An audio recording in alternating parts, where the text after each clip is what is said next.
인도네시아 국적 20대 A씨를 체포해 출입국 관리소에 인계했다고 밝혔습니다.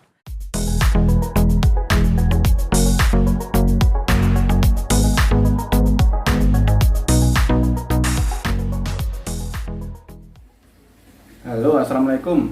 Kembali lagi teman-teman di channel ini, channel Novan JK. Bagi teman-teman yang berada di luar negeri saat ini, khususnya TKI ya, itu senantiasa harus patuh kepada peraturan di setiap negara penempatan. Jangan sampai melanggar, karena jika melanggar itu akan merugikan diri sendiri dan juga mencemarkan nama baik Indonesia juga tentunya. Dan salah satunya yaitu tentang WNI yang kabur dari tempat karantina yang ada di Korea. Nah, kurang apa lagi coba? Udah di Korea itu berangkatnya susah, ketika sampai di sana malah kabur dari tempat karantina. Padahal dia kabur itu 3 hari sebelum habis selesai karantinanya. Nah, jadi 3 hari lagi harusnya sudah selesai karantina, malah kabur.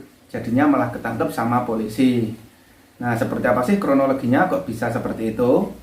Seperti yang sudah diberitakan di media-media televisi ataupun di media sosial di Korea yang memberitakan bahwa ada orang Indonesia yang kabur dari tempat karantina.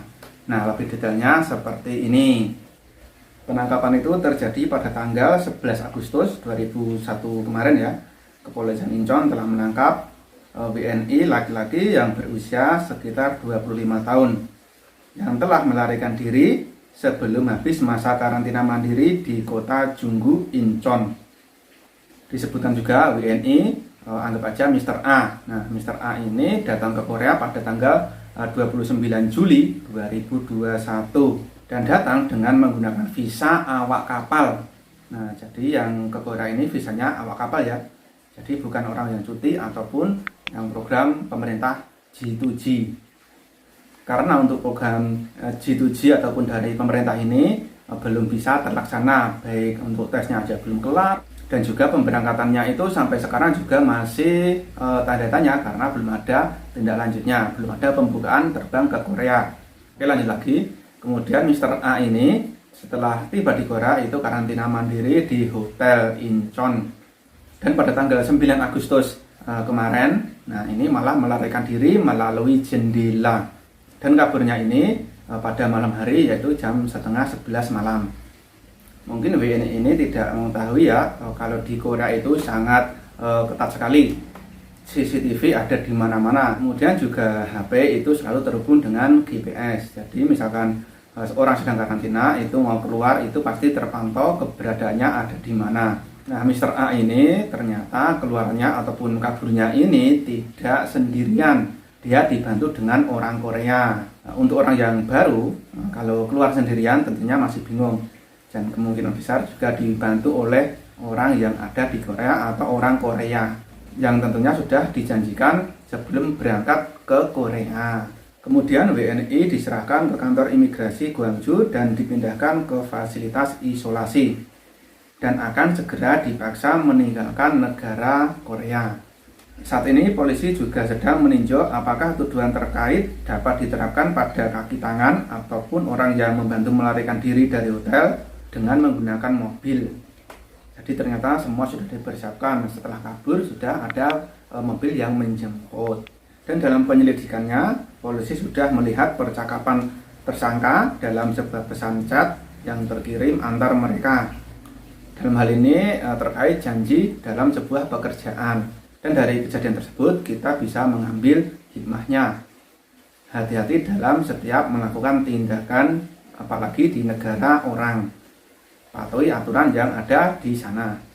Jangan mudah terbujuk rayuan supaya bisa kerja ke Korea dengan jalan pintas.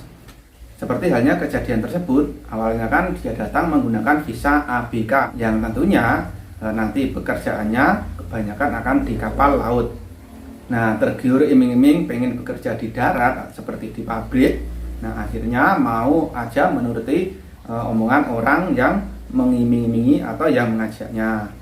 Dan seperti yang kita ketahui, kalau misalkan bekerja di laut ataupun di kapal itu lebih besar tantangannya daripada yang di darat.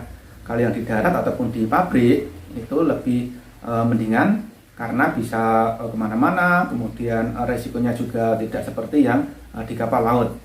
Apalagi bagi orang-orang yang suka hiburan, tentunya akan lebih suka ketika di darat. Kemudian pelajaran yang bisa kita petik selanjutnya yaitu ketika di Korea itu kita harus selalu mematuhi aturan tentang penanganan COVID.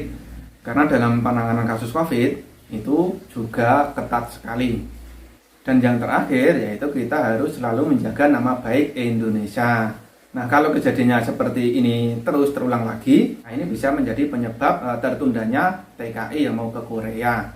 Sehingga satu orang yang berbuat, nah seluruh Indonesia itu yang mau ke Korea itu terkena imbasnya. Jadi seperti itu ya teman-teman informasi dari Korea saat ini.